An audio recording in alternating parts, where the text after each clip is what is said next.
De Jérusalem et de Beersheba, nous avons le plaisir de vous retrouver comme tous les dimanches matins à 11 h heure de Paris et à midi heure de Jérusalem, d'Israël, pour une présentation de plus dans le cadre du programme Israël s'invite chez vous. Aujourd'hui, nous avons l'honneur et l'avantage de vous parler d'une ville en Israël. Quand je dis une ville en Israël, c'est une ville majeure, puisque c'est la capitale du Negev, qui représente quasiment 50% de la grandeur du territoire national israélien.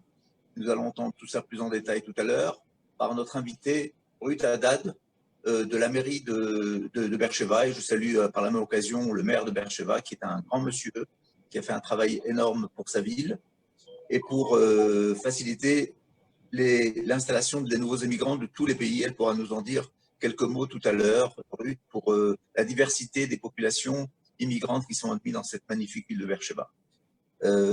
Voilà, donc aujourd'hui, comme je l'ai dit, l'Organisation sioniste mondiale, que je représente à Jérusalem avec mon ami Naftali Lévy, du département des activités sionistes, organisé de Paris par Yasmine Mannheim, qui nous propose des programmes de plus en plus enrichissants. Cette semaine, c'est la 3e rencontre quasiment que nous avons avec nos auditeurs en France. Vous avez été très nombreux à suivre nos dernières conférences. Je suis persuadé que vous aurez énormément de questions à poser à Ruth tout à l'heure.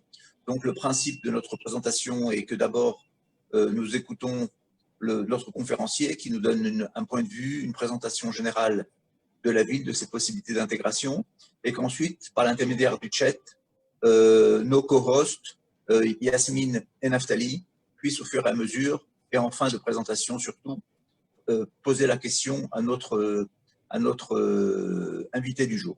Voilà. Donc, sans plus attendre, je vous souhaite une très belle rencontre. Je remercie Ruth Haddad exactement, d'avoir accepté de nous faire une présentation de Beersheba. Je suis persuadé que vous serez très nombreux et très attentifs à ce qu'elle va nous dire. Toda Rabba et Shavua Tov. Ruth, la parole est à toi. Boker Tov et Shavua Tov à tous et à toutes.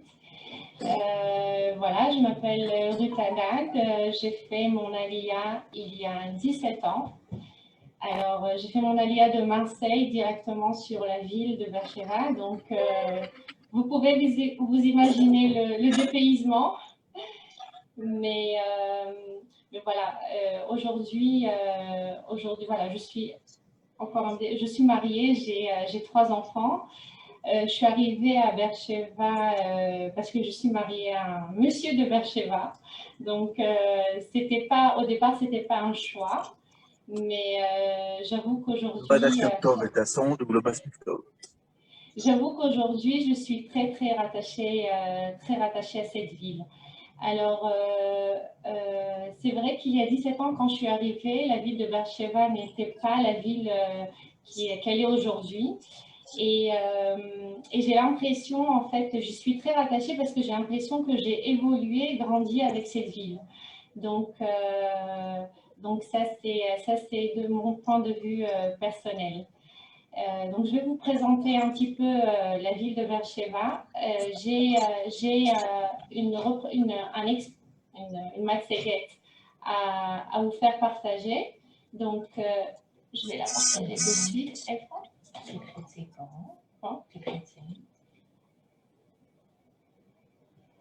Quelques minutes.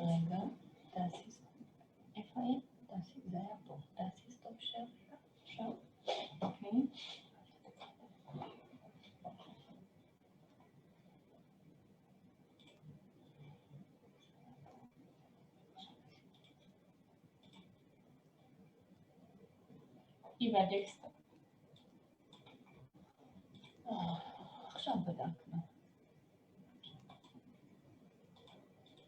Il va desktop. Alors, en attendant que la matseguette monte, alors Beersheba est une ville riche d'histoire. Elle date de l'époque d'Abraham Avinu. Un petit peu sur l'histoire de Beersheba. Donc, elle date de l'époque d'Abraham Avinu et a été gouvernée sous l'Empire ottoman. En 1948, la ville ne comptait que 2000 habitants. Aujourd'hui, Voilà. Voilà. Yasmine, tu vois là? Oui, ok.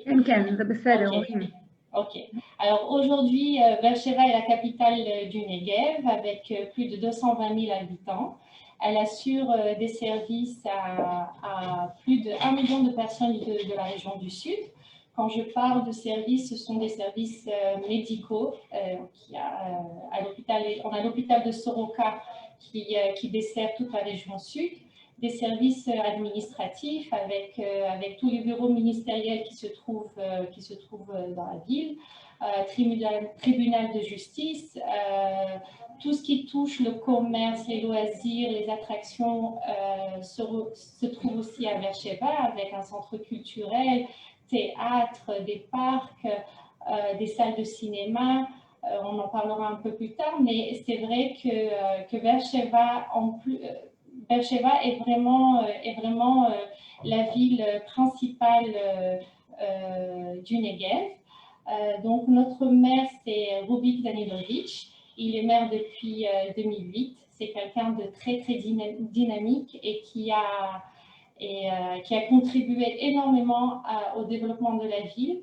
Et pas que de la ville, mais aussi de sa région.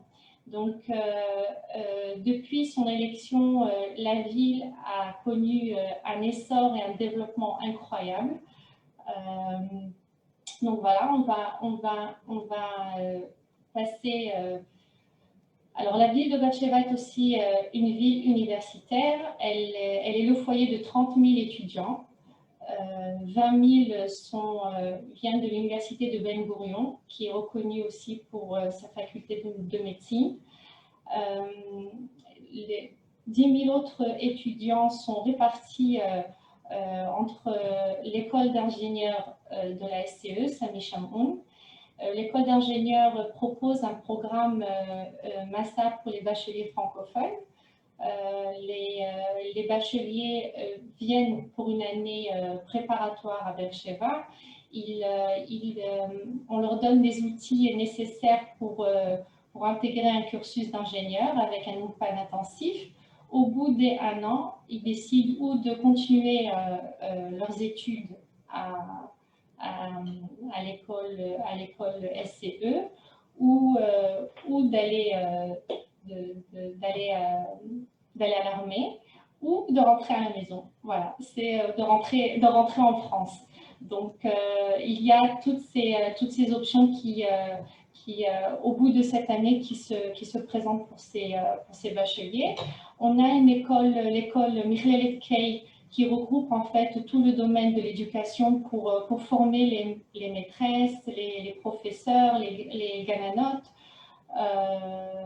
En plus de ça, bon, il n'y est pas dans le Shekef, mais on a aussi des écoles techniques avec des formations professionnelles, que ce soit dans le graphisme, toutes les formations qui ne nécessitent pas un cursus académique.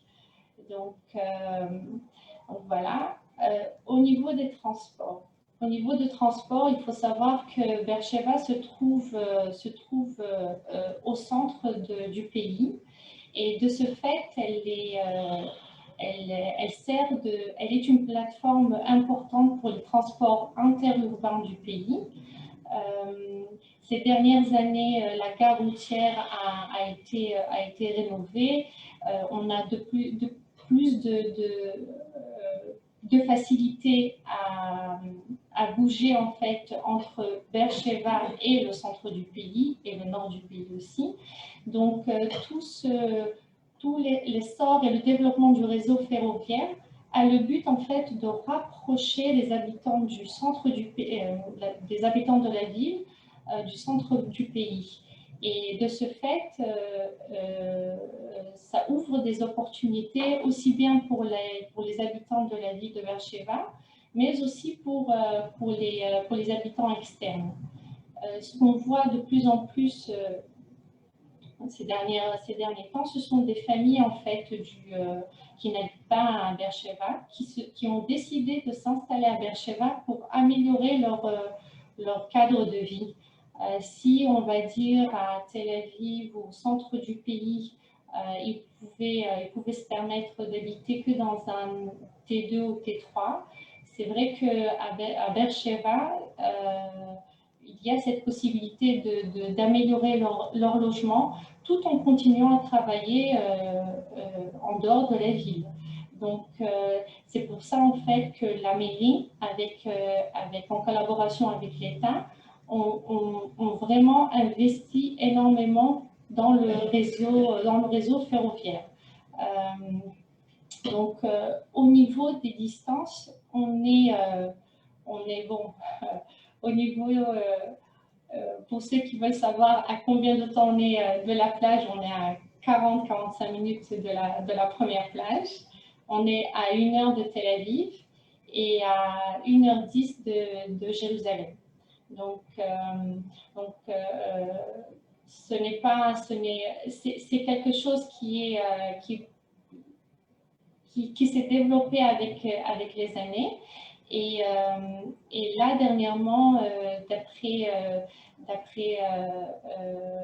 le ministère des Transports, ils sont en train d'investir en fait dans une rame qui permet en fait d'arriver à Tel Aviv en 40 minutes. Donc ça c'est dans un avenir proche. En ce qui concerne le transport à l'intérieur de la ville, tous les quartiers sont très bien desservis. Il y a 4-5 ans de ça, ils ont renouvelé tout le réseau de la ville et s'y rajoutera un tramway pour mieux desservir dans les quartiers qui sont un peu plus dans la périphérie de Beersheba. Donc voilà.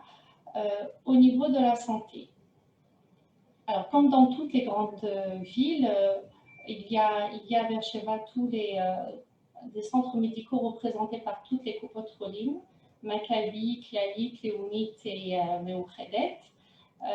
Ce qu'il est important de savoir, c'est que l'hôpital de Soroka, qui appartient à la Clalit, fournit les services médicaux, comme je l'ai dit tout à l'heure, à toute la région sud et à plus d'1 million d'habitants.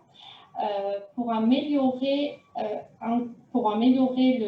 le service médical et le confort des habitants, un hôpital supplémentaire est prévu en 2025-26.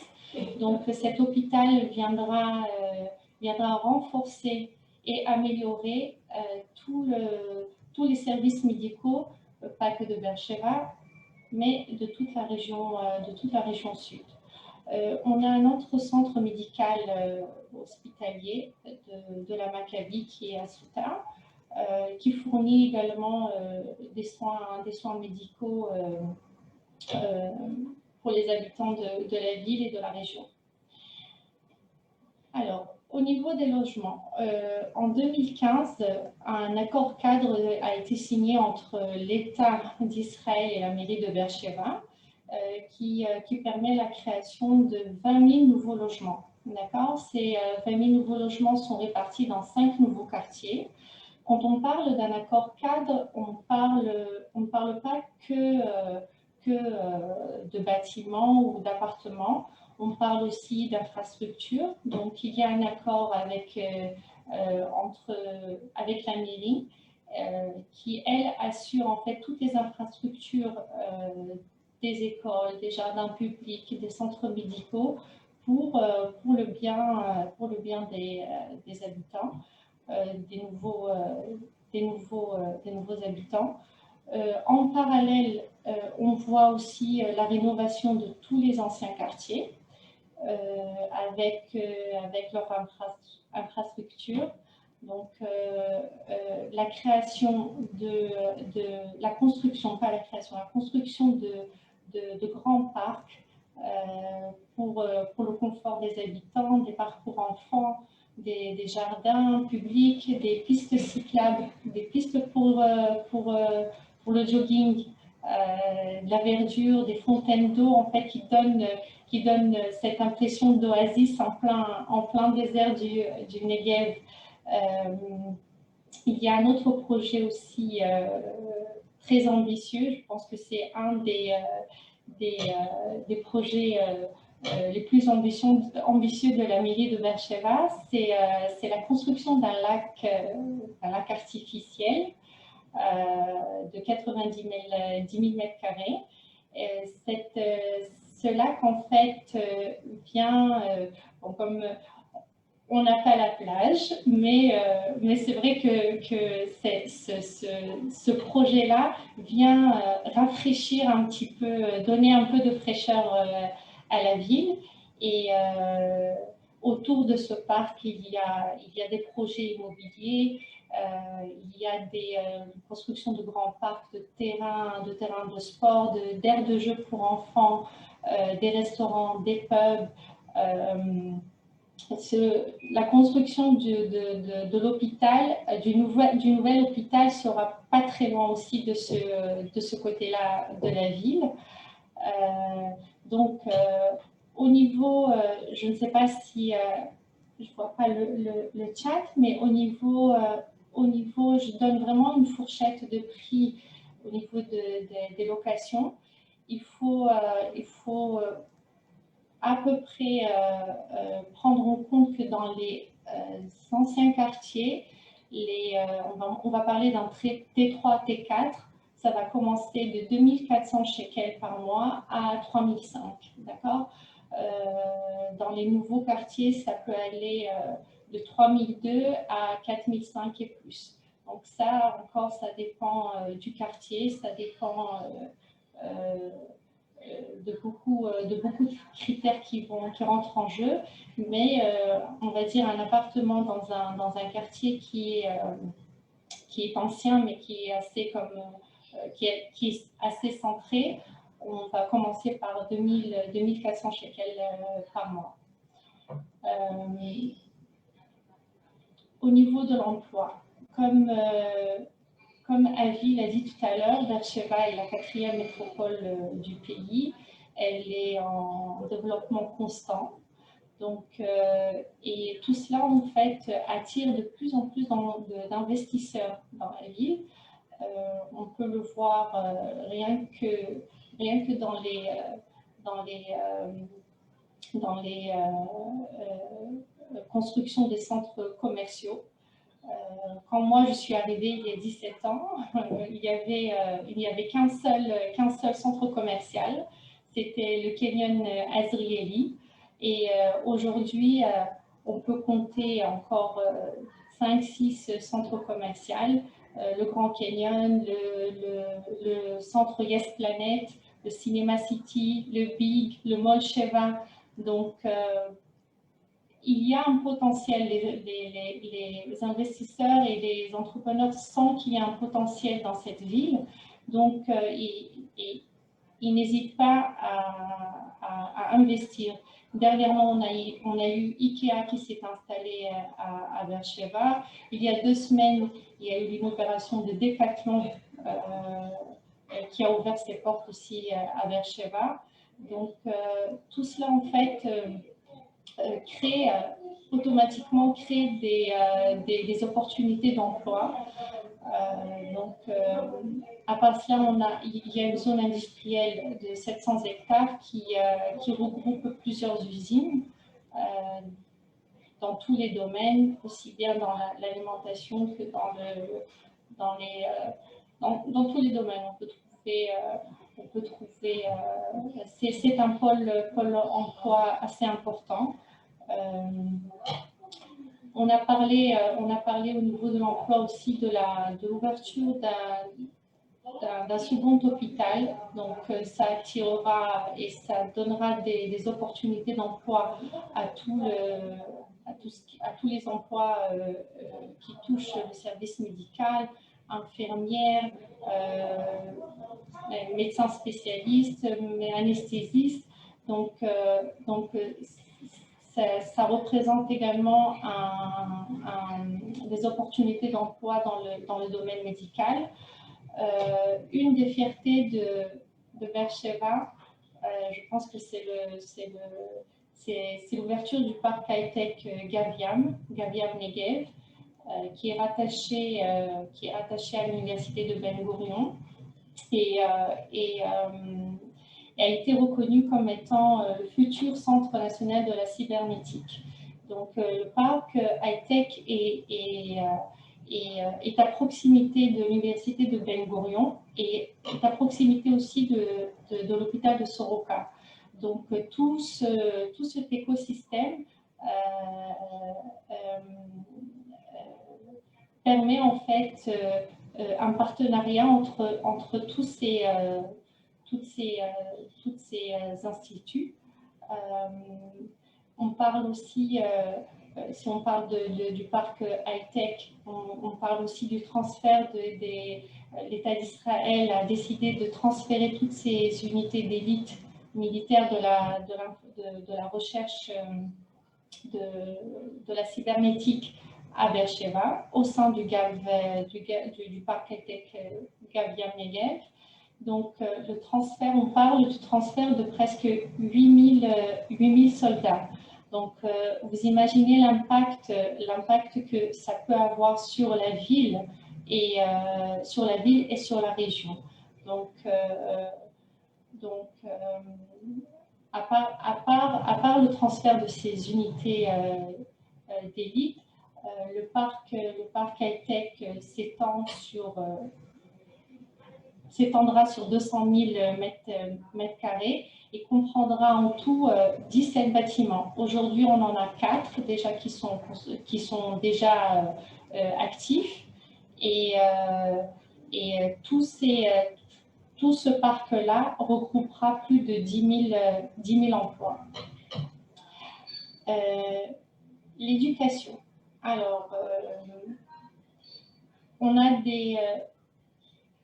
à Beersheba, en fait, on a des infrastructures qui sont adaptées à tous les courants, comme dans toutes les grandes villes, laïques, religieux et orthodoxes.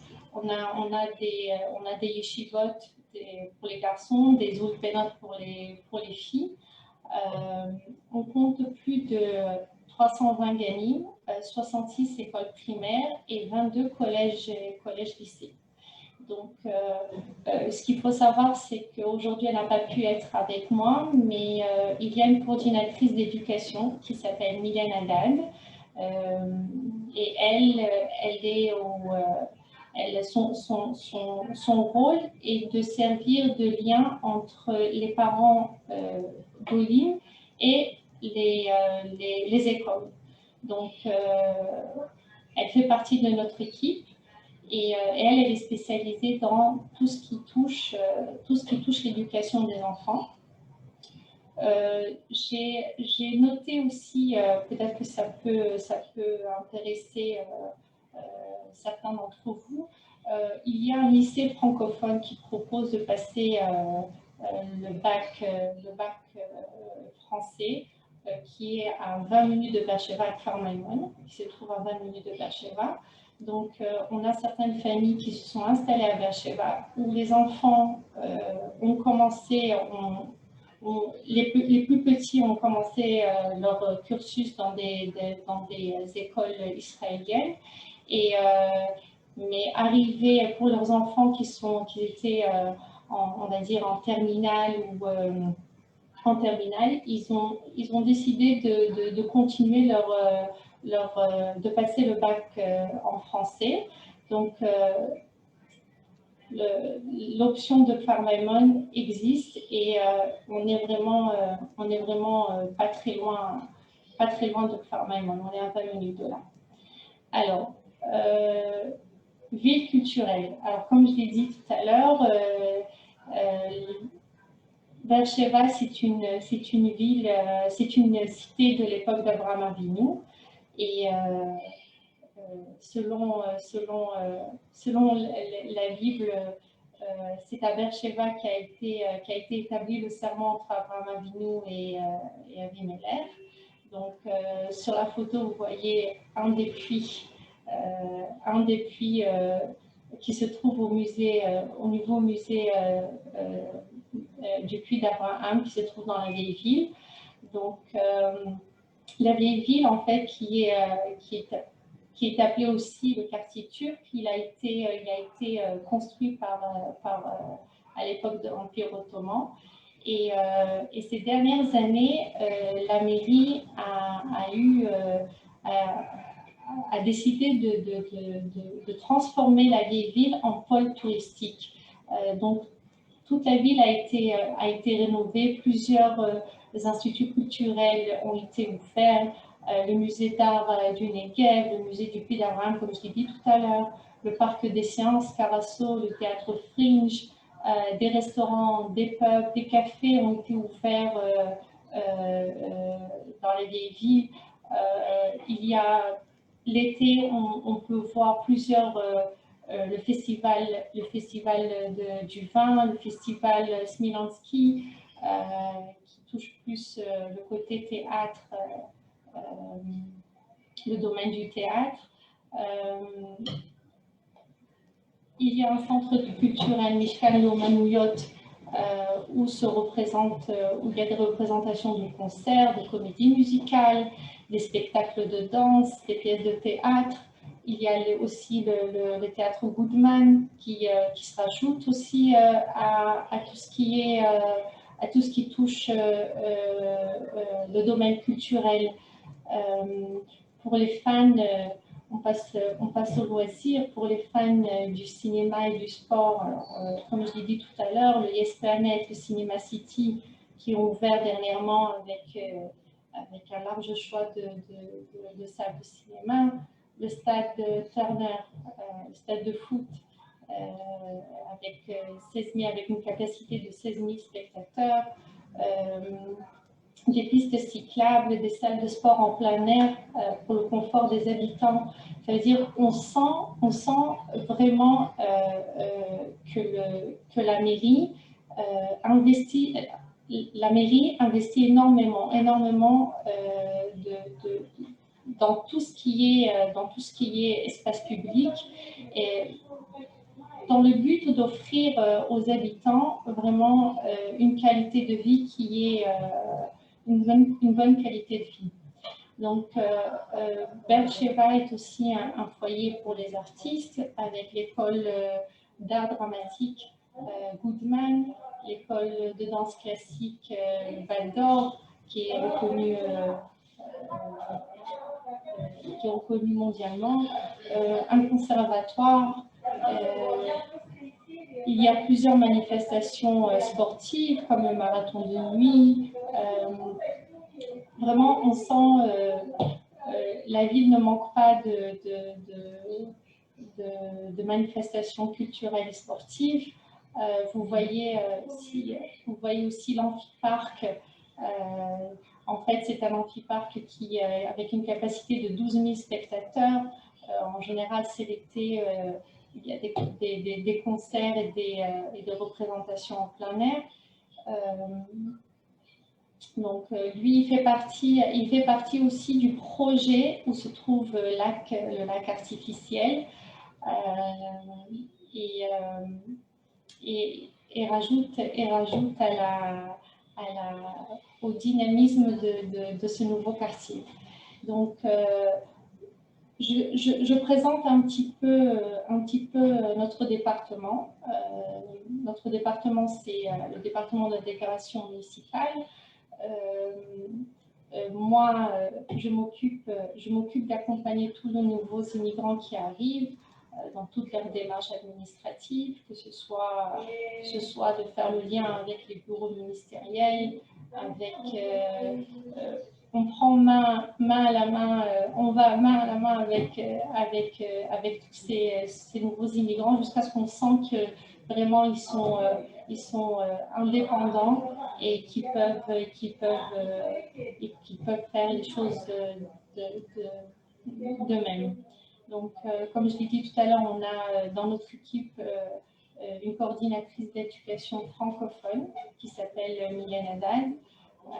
Elle accompagne tous les parents dans toutes les démarches qui concernent les inscriptions à l'école et le soutien scolaire, tout ce qui est chaque problème ou aux questions qu'il y a qui touchent l'éducation des enfants. Donc, c'est Mylène Haddad qui s'en occupe. En plus de ça, on a une personne qui s'occupe de l'emploi. Elle porte le conseil, elle essaye de proposer des différentes opportunités de travail aux nouveaux immigrants. Donc, on s'occupe aussi bien évidemment l'inscription à l'UPAN. On a 3 centres d'UPAN différents. Un UPAN qui est spécialisé qui est destiné pour les retraités, pour leur donner un rythme plus abordable que l'UPAN normal. Donc, et on propose aussi aux parents des centres aérés, des activités qui sont subventionnées par notre département, des activités culturelles et sportives qui sont aussi subventionnées, que ce soit des concerts, que ce soit des pièces de théâtre. On propose aux nouveaux immigrants toujours des billets à prix vraiment bas pour leur permettre de s'intégrer aussi culturellement à la ville.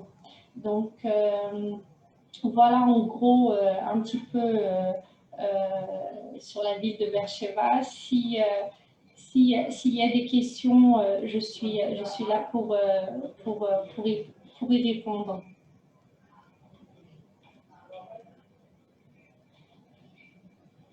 Merci beaucoup Ruth pour cette présentation magnifique et qui englobe tous les différents domaines de la ville. Nous avons énormément de questions. Alors avec ta permission, Yasmine et moi, nous allons te les lire au fur et à mesure. Il y a un bruit, juste il y a quelqu'un peut-être qui a laissé son micro ouvert ou c'est un bruit qui est… C'est peut-être chez toi Ruth, il y a peut-être une pièce ouverte. Non. Non, ok. Bon, parce qu'on entend un bruit de fond, on ne savait pas d'où ça venait parce que tous les micros sont fermés. Non, je suis dans une pièce fermée. Ok. Alors, pêle-mêle, je te lis les premières questions. Est-ce qu'il y a des trains de Beersheba vers Eilat? Les prix de l'immobilier, on nous a posé plusieurs fois la question, les prix de l'immobilier à l'achat. Ok. Alors, prix de l'immobilier à l'achat. Bon, comme vous pouvez le savoir, ça dépend après de plusieurs critères, mais c'est vrai que on va dire un appartement qui est dans un nouveau projet, ça peut commencer à 1,2 million, 1,3 million, avec un bel appartement dans un nouveau quartier. Mais après, on peut trouver des appartements dans des anciens quartiers. Quand je parle d'anciens quartiers, c'est pas péjoratif.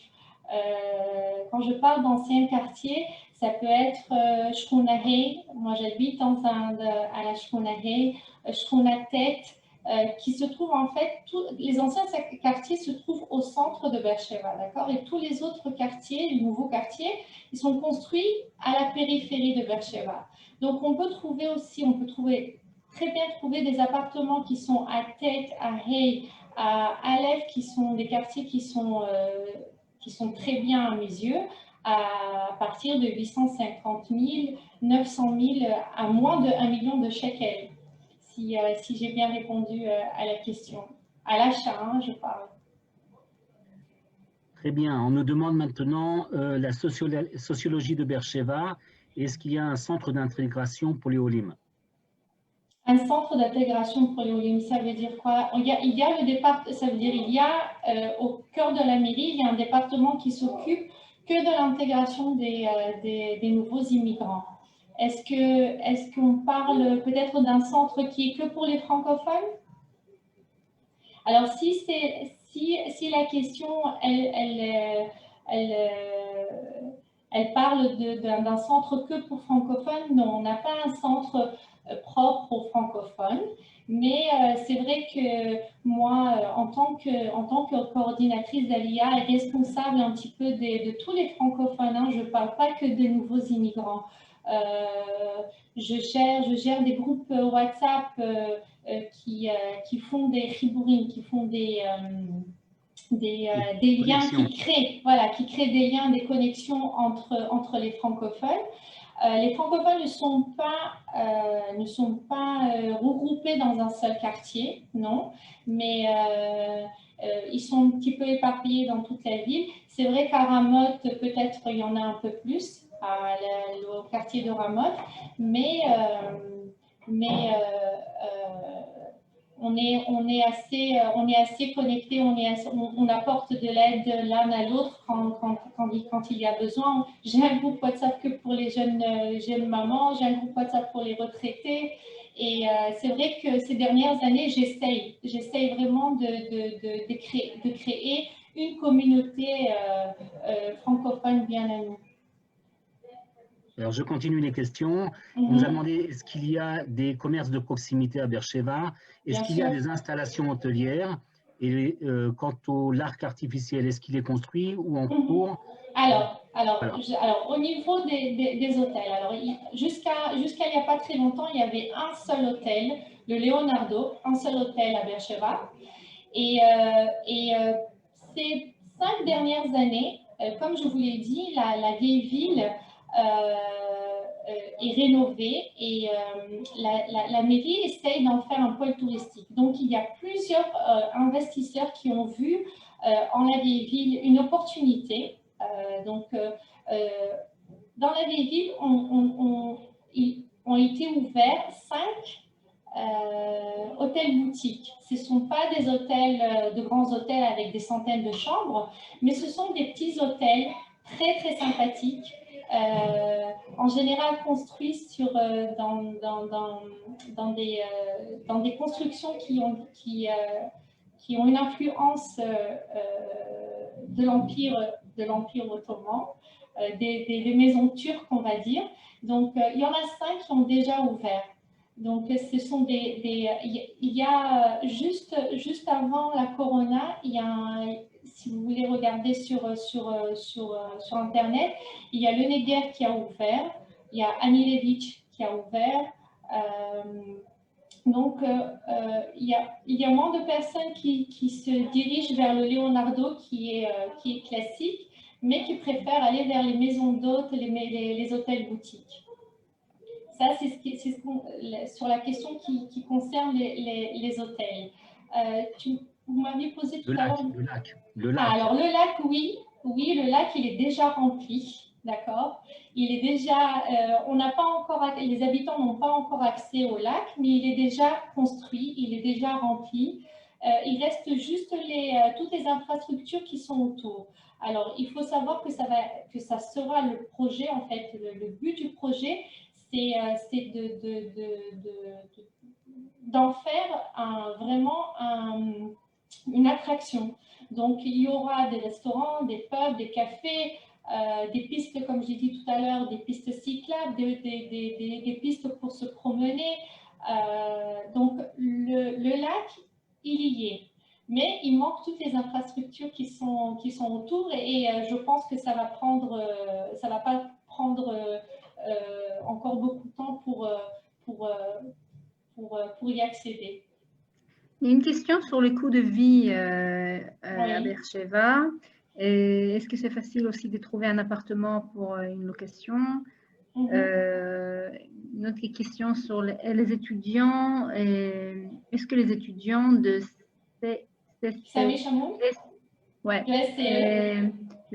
ont-ils la possibilité d'avoir des aides?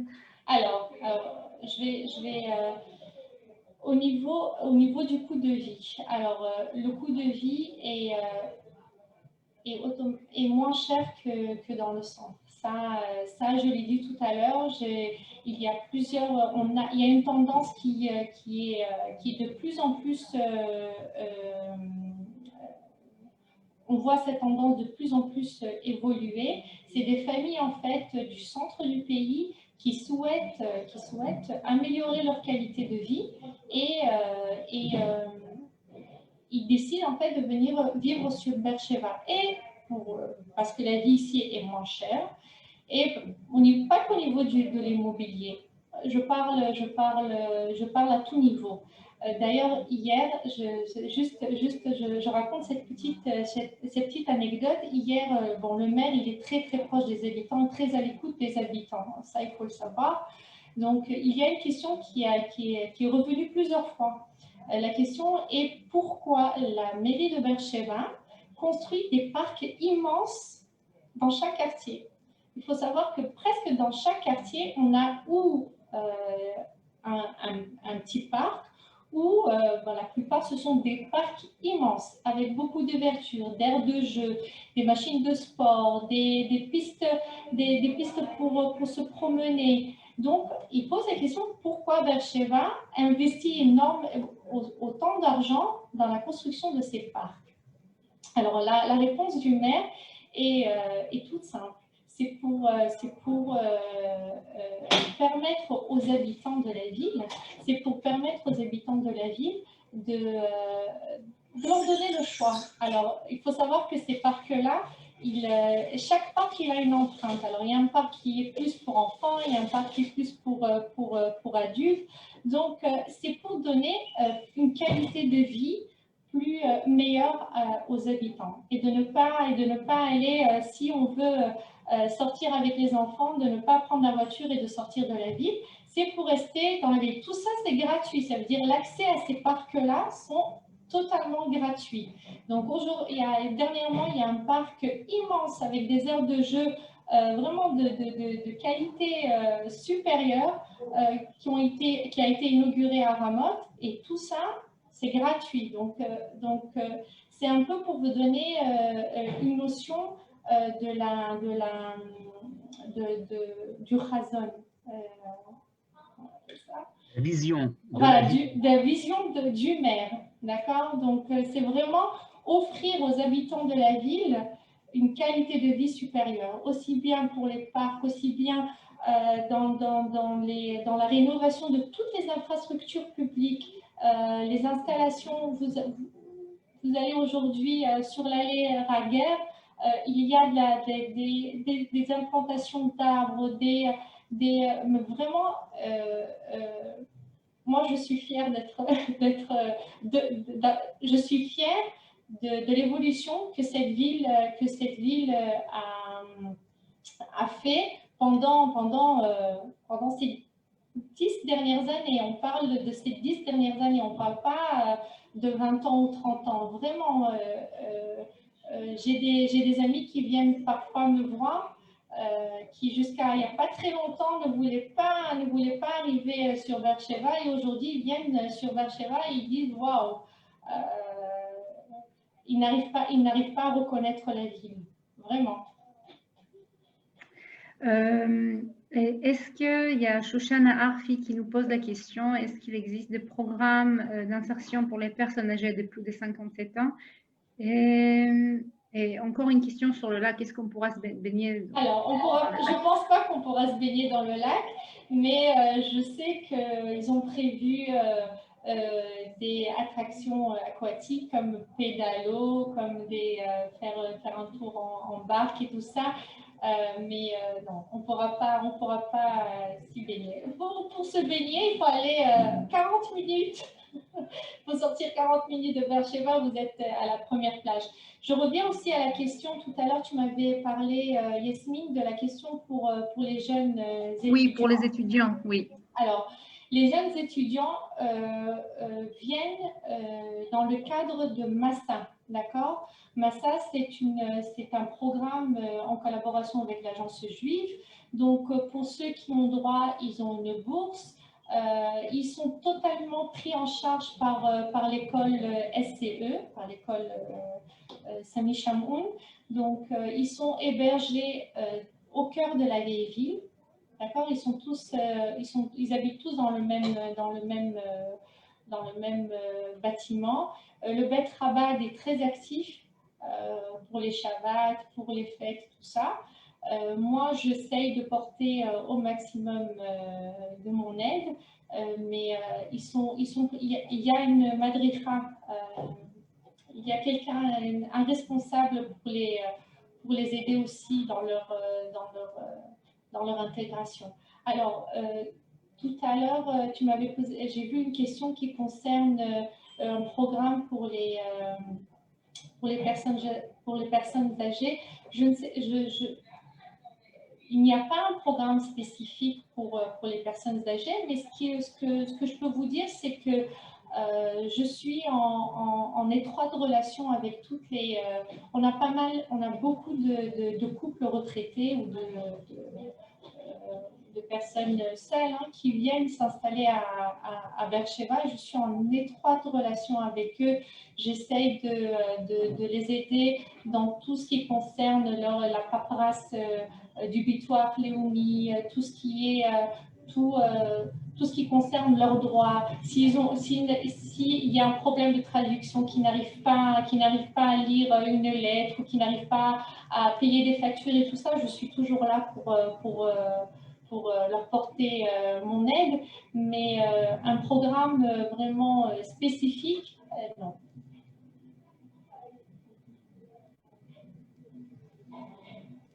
Je regarde un peu. Est-ce qu'il y a des piscines? Je vois un petit peu ici. Oui, exact. Alors, oui, il y a des piscines. Ce sont des piscines privées, mais il y a 4-5 grandes piscines et la mairie prévoit une piscine municipale. Voilà. Donc, on a en tout 5 ou 6 piscines à Beersheba. On n'a pas répondu à la question du train pour Eilat. S'il y a un train pour Eilat. Ok. Alors non, pas encore. C'est prévu, mais pas encore. Ça dépend pas de la ville de Beersheba, ça dépend du ministère des Transports. Mais on est en voiture à 2h30 de Eilat et à 1 heure de la mer Morte. Okay. Quels sont les bêtes Chabad à Beersheba? Il y a le Rav Zalman qui est responsable du Beth Chabad. Et après, il y a un Rav Grossman, je crois, qui est francophone. 2 Ravs qui sont francophones, qui font partie du Beth Chabad. Question de Gabriel. Est-ce qu'il y a des agences immobilières spécialisées pour les francophones? Moi, j'en connais pas. Mais peut-être c'est l'occasion de lancer la pierre à quelqu'un. Parce qu'il y a beaucoup à faire ici dans l'immobilier. Et la question sur la météo, quelle est la fourchette est-ce qu'il fait très très chaud? Alors, non, ça dépend à qui on pose la question. Alors, j'ai une famille qui est arrivée de Netanya qui se plaint qu'il fait trop froid à Beersheba. Bon, en ce moment, je parle. C'est vrai que je parle d'aujourd'hui, le matin et le soir, il fait assez frais, mais la journée, il fait très bon. Il fait très bon, il y a un beau soleil. En général, on n'a pas, on est quand même dans le sud, dans le Negev, il fait assez sec, donc on n'a pas cette humidité qui n'est pas très agréable. Mais non, ça veut dire, c'est une question d'habitude peut-être. Bon, c'est vrai que peut-être l'été, juillet, août, il fait chaud, mais il fait chaud de partout en Israël. Mais le reste de l'année, il fait assez beau. Est-ce que pour les emplois des seniors, est-ce qu'il y a des possibilités de personnes qui sont dans la cinquantaine? On n'a pas de limite, d'accord? Donc, du moment où une personne me dit, voilà, moi je cherche un emploi, on est là pour l'aider à s'intégrer, bien sûr dans des emplois qui sont adaptés à l'âge, tout ça, mais on essaye. Oui, il n'y a pas de limite. Voilà, mis à part le cyberpark, y a-t-il d'autres pôles d'activité en industrie, comme la chimie par exemple? Je sais qu'il y a Néotrovav juste à côté parce que j'ai travaillé là-bas. Il y a Néotrovav, il y a, comme je l'ai dit tout à l'heure, toute la zone industrielle de Emek Sarah. On a, en dehors, peut-être un petit peu en dehors de Beersheba, des industries comme Tara, je sais pas comment, comme Tarat qui a copié toute son activité à peut-être un quart d'heure de Beersheba, SodaStream qui est pas très loin d'ici aussi, mais au niveau du commerce, de l'industrie, au niveau de l'emploi, on peut arriver à tous les domaines. On peut toucher à tous les domaines. Une question d'Alon, la moyenne des salaires, est-ce que... Non. Oh, c'est très vague. Il n'y a pas un moyen de salaire spécifique à Beersheba. Ça dépend après dans quel domaine aussi. C'est une question où il est difficile d'y répondre. Quels sont les banques privilégiées? Je n'ai pas le droit. Je n'ai pas le droit de donner des noms spécifiques de banques, mais bon, on a la Discount, il y a la banque Discount, il y a Poalim, les Wimi. En général, il y a toujours quelqu'un qui parle francophone. Donc voilà, moi je donne pas, je laisse le choix. Et s'il faut pour les premiers rendez-vous d'accompagner le nouveau immigrant, alors je viens avec eux, je leur explique tout ce qu'il faut, mais voilà. Le problème, la construction sera des bétons anti-réglés. Alors On demande si la route 6 habite à Beersheba, elle arrive, effectivement. Oui, elle arrive. Et elle est non seulement qu'elle arrive, mais elle est gratuite aussi, ce qui est très important. Depuis le milieu du pays, donc ça c'est très important. Je crois qu'on a reçu un panel, même si je n'ai pas tout entendu, mais j'ai un petit fait pour Beersheba. Ma fille a fait ses études, elle est terminée ingénieure en études biomédicales, donc il y a vraiment je pense que vous allez y en parler, il y a vraiment des niveaux de recherche très pointus à l'université de Beersheba, à l'hôpital, beaucoup d'industries de high-tech tout autour. On n'a pas parlé que de high-tech, et heureusement, parce qu'il y a, comme vous l'avez dit, de l'industrie, du commerce. Donc c'est vraiment une ville à part entière. Encore une fois, c'est une ville d'avenir. C'est ça qui est important, parce que très souvent, les gens nous font la remarque qu'on les oriente et on ne reparle que des grandes villes qui sont déjà chères, qui sont déjà installées, où la vie est difficile pour une personne qui vient avec des moyens, j'allais dire, dans la moyenne nationale française. Alors que là, ce qu'on propose à Beersheba, c'est effectivement, avec ces routes d'accès de plus en plus rapides, comme la route 6 dont on a parlé récemment, avec ces nouvelles industries, de pouvoir finalement, avec un niveau d'accès à l'immobilier qui est tout à fait dans la moyenne nationale et bien en dessous des grandes villes israéliennes. Quand je dis bien en dessous, c'est vraiment… Et au standing. Comment? Et au standing. Et au standing, tout à fait, avec des constructions neuves, des quartiers qui sont sortis du désert et qui sont aujourd'hui, qui n'ont rien à envier à des constructions dans le centre du pays. Voilà, c'est ce qu'on a voulu vous montrer surtout qu'il y a des interlocuteurs, qu'il y a des francophones, que la mairie, le ministère de l'Intégration est prêt. C'est quelque chose de relativement nouveau qui date que de quelques années, ça n'a pas toujours été le cas. Les gens sont arrivés à Beersheba jusqu'à présent un peu par hasard, un peu de façon individuelle. Aujourd'hui, on peut regarder les choses de façon beaucoup plus organisée, beaucoup plus structurée. Je crois que ce que Ruth Haddad veut essayer de faire avec la mairie de Beersheba, c'est vous lancer cette perche. Et je crois que vous avez maintenant ces coordonnées qu'on va vous mettre sur le chat si ça n'a pas été fait, pour pouvoir la contacter pour des questions individuelles. Et éventuellement, quand les voies aériennes seront ouvertes, pour éventuellement des visites de terrain, des visites pré-alia beaucoup plus structurées et organisées. Voilà. Je vous remercie à tous. On est resté dans le délai, dans les temps. Merci beaucoup. Shavua Tov. Merci. Et à très bientôt. Toda Rabba Ruth. Shavua Tov. Shavua Tov. Bye.